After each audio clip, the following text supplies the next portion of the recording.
especially in the current political context in Egypt, both in terms of the revolution and the post-revolutionary context as Egypt builds its democracy. And so we have a range of purposes, but we really share one broader purpose in terms of wanting to learn more about Egypt and all the exciting things that are happening here and that have happened here in the near and ancient past. Who would like to start? Ms. Minakanal was supposed to talk first about higher education in Egypt.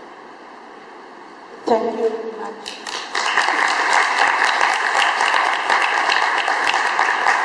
I would like to welcome you here in Egypt, wishing that you have spent a nice time. To give you a brief something about me, I am Undersecretary of State for Cultural Cooperation in the Ministry of Higher Education in Egypt. This is my second time to cooperate with Dr. Abir to arrange a visit for the students from USA to come to visit Egypt. And really, it is a pleasure for us to organize such visits. And I am ready to answer any question of you. In my department, I am responsible for organizing executive programs with foreign countries and to hold bilateral agreements between universities from universities of Egypt and foreign universities in other countries all over the world.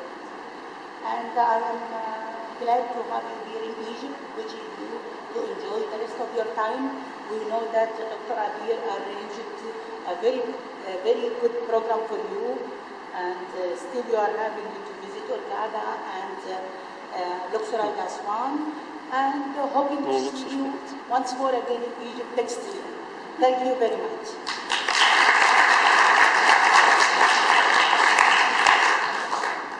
All right, hi, I'm Andrew Mitchell. I'm the Cultural Affairs Officer at the U.S. Embassy.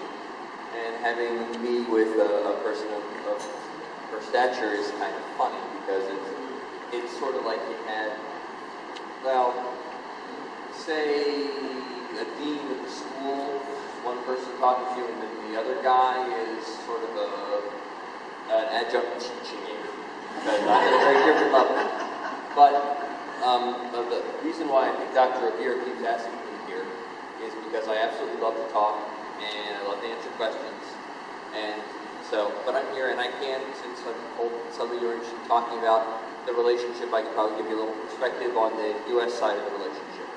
And for those of you talking about, want to learn about Islam, clearly I'm definitely more qualified to tell you than either of you two Muhajjaba.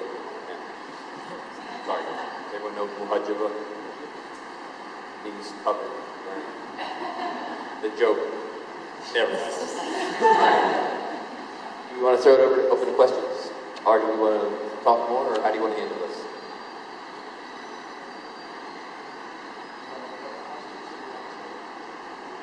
I'm on. Someone asked, if you don't ask me questions, what I'm going to do is I'm going to start asking you questions. And then it gets tough. I think that last year too, didn't I? Okay, please. Well, just in general. State your name. I'm Saren. Please stand up. I'm Saren. I'm from Western State Colorado University. And first of all, I'd just like to thank you guys for having us here. We've had so much fun thus far and learned a lot, to say the least. And just for you, I was going to say it's been very inspiring to see that all of the people we've met from the Ministry of Higher Education have been women, and you guys have been so great to us. And I mean, I'm just very, very thankful for everything you guys have given us the past few days with being at the universities and learning so much.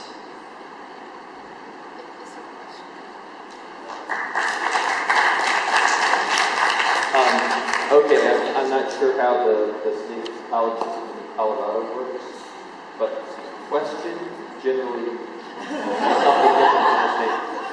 I'm not sure. That was just a comment. Okay, in that case you get the first question from me. What is... Ooh, in what country is Guayaquil? The city of Guayaquil. Ecuador. 1 point not for me. Anyone else? else have a question? My name is Taryn Clark. Terry what? Taryn, T-A-R-Y-N. Holy cow. And your name was Sarah? Not Saren? Yeah. Saren. Is there anyone here named Bryson? Does anyone get the joke I just made? No? Okay.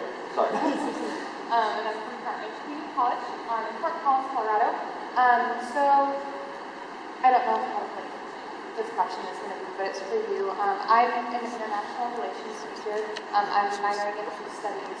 So I would definitely love the opportunity to be an American citizen, coming representing my country, living abroad. What is that like? How did you stumble upon that position? Was this a passion of yours? Did you always love Egypt?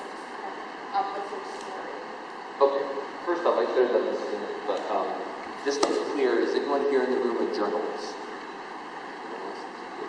Okay, here's the question for everyone. Would you prefer to be that I be sort of relaxed and very open, or very stiff? So we're going to be relaxed and open, we're going to be off the record. So I'll take your question, and I think it's got a couple parts. First off, you're saying you would be interested in the experience of living and working overseas. And you specifically mentioned Egypt, which is a really cool place to live and work. I will tell you, I've been here for 4 years. Now, one part of the question would be, how did I wind up here? But I think it's more useful to you and to everyone if we examine the greater question of how you as a person wind up here, not necessarily working for the U.S. government. And it doesn't just apply to Egypt, it applies to everywhere in the world. Right now, and because of y'all are associated with college, I'm assuming you're all millennials. Sorry.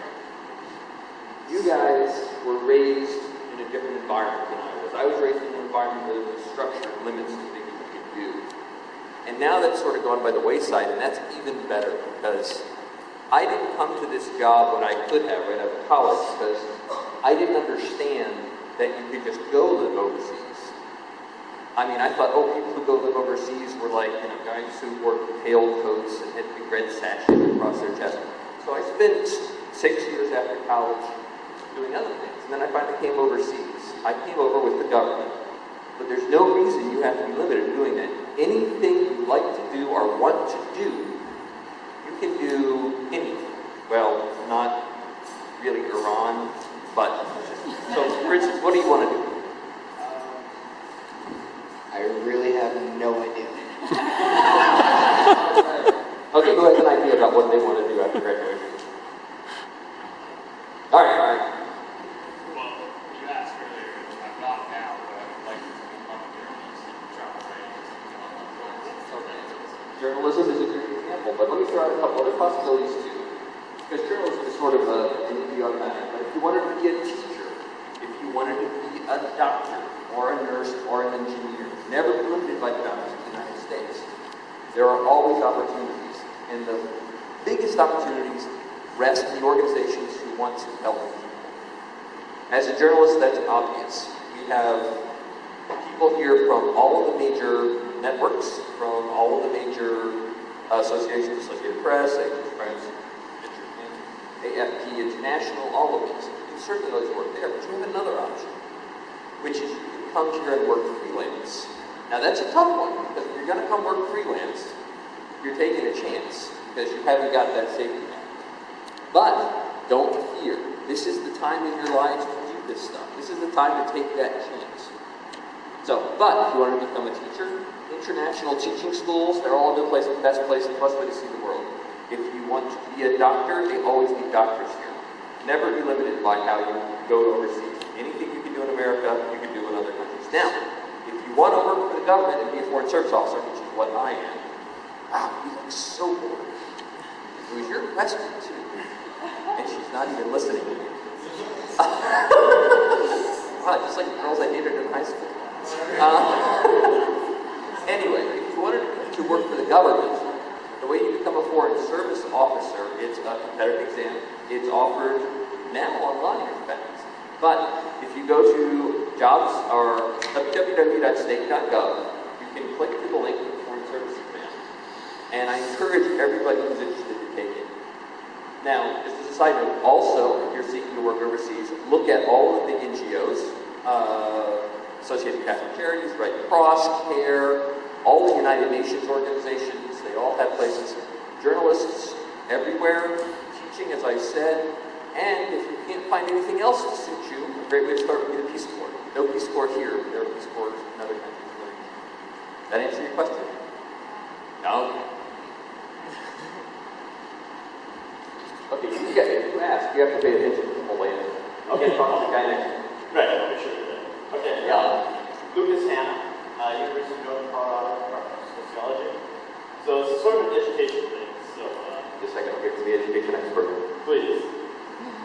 I'm not entirely certain that this is something that you deal with in your position, but so I guess it's open to that. But essentially, when there's large political movements, such as what Egypt faces now, it's my understanding that sort of, I guess, brain drain, that kind of issue arises. I'm sorry, like a brain drain is what we call it. I'm not sure. Academics leaving the country and the country having a hard time sustaining that academic foundation. So my question is, one, is this a problem that you fear for your country? And two, if so, do you have programs or something set to resolve it? You see the question?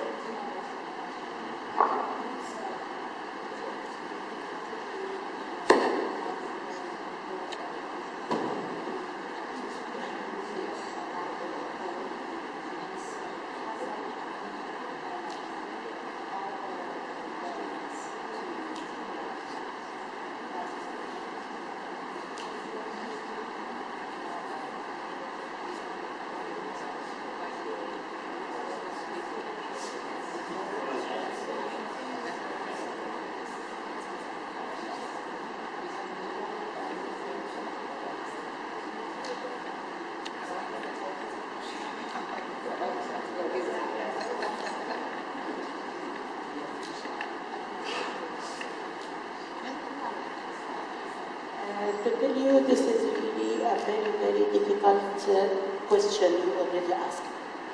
Because we are having a lot of students who study abroad, and most of them, when they go to study after they finish their PhD and this, and he is very talented, so most of them doesn't come back to Egypt. They stay, they found a very good career, because our problem is this financial, most of it. Because we are, for example, if we are having laboratories are not very well equipped as they found in America, for example, or in England. Even if he is still studying, he is having his own lab, equipped with everything he is in need of. But because of shortage of budget, because we are having a very little budget even for this scientific research, we are trying, but our resources are very limited. And we know that progress all over the world must be through education and scientific research. So after the revolution, we are hoping we could surpass this and could again, because from you have already seen these pyramids and this and all the fairs, they are having, they were very talented, and still we are believing in our talent as Egyptians. So we hope in the future we will be able to surpass this obstacle. Did I finish mine? Did you, I need?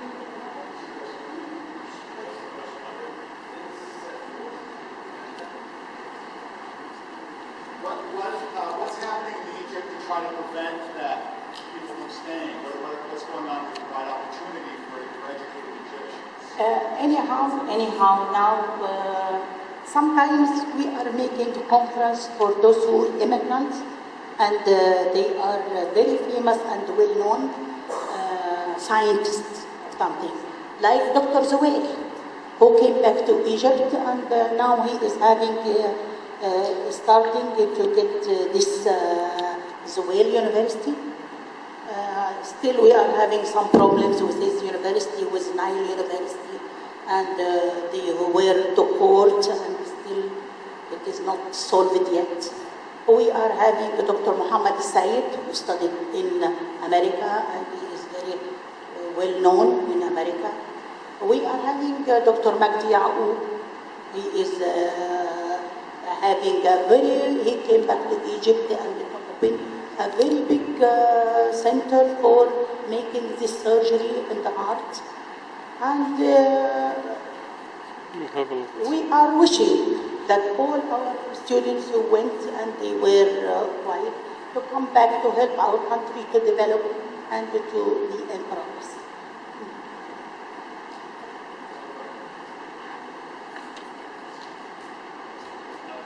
My name is Kevin Doreen, and I'm with Western State Colorado University.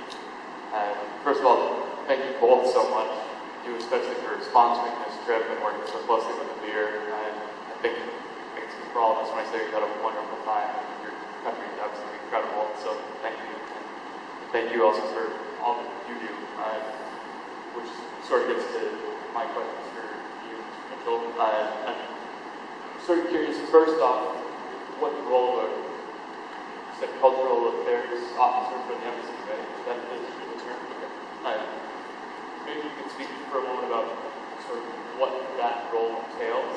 And then we're all, from Western, are particularly interested in how the U.S. Embassy played a role during the revolution.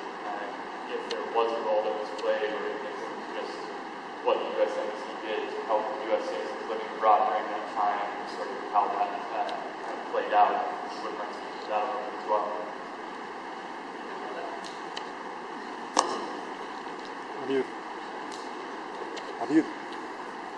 First off, there's no reason to call me Mr. Mitchell. I've not done anything to earn a title as far as you're concerned.